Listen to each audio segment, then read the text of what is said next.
datang. Waktu mama belum senang, sampai kerja. Tapi mama suka dia ke sini. Sebab sini dia makanan sedap. Iya. Daripada lain tempat.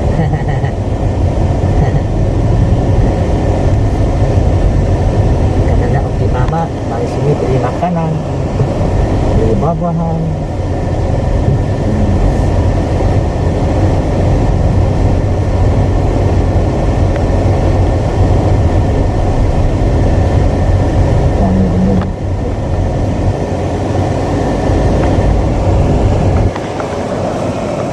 Ini pasar Dah tutup. ada tulis atas atas apa namanya Pasar Chowkit.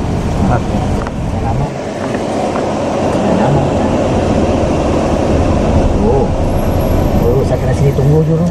Hah? Saya tak boleh pergi jauh-jauh. Oh, Uncle tak mau turun? Saya tak turun ni, bungkus lah. Bungkus saja lah. Yalah, bungkus lah. Tadi saya leceh lah nak pick up parking jauh lah.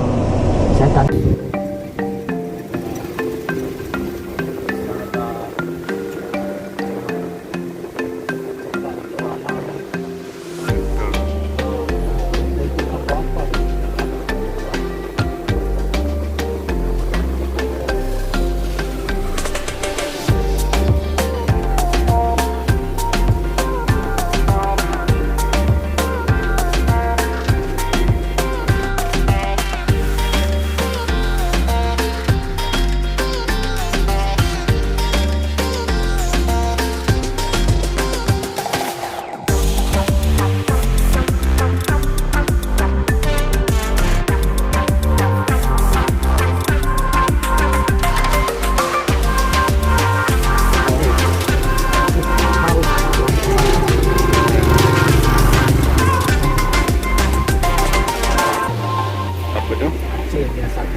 Dia sate kita makan dekat situ baru sedap. Sate matang. Oh, ini apa, bawang? Oh, ini itu jengkol.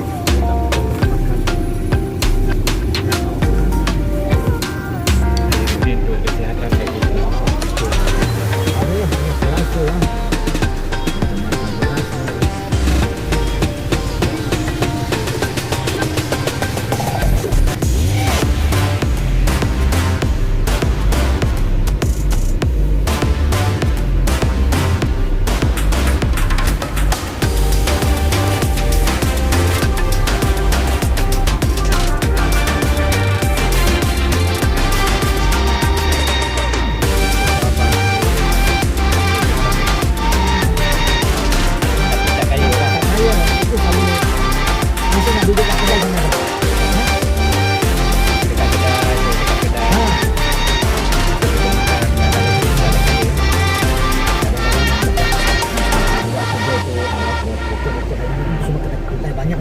Oh, dia ini kedai jamu cepat kaya. Dia ada jual rokok. Ada. Jual jamu rokok itu cukup banyak untung.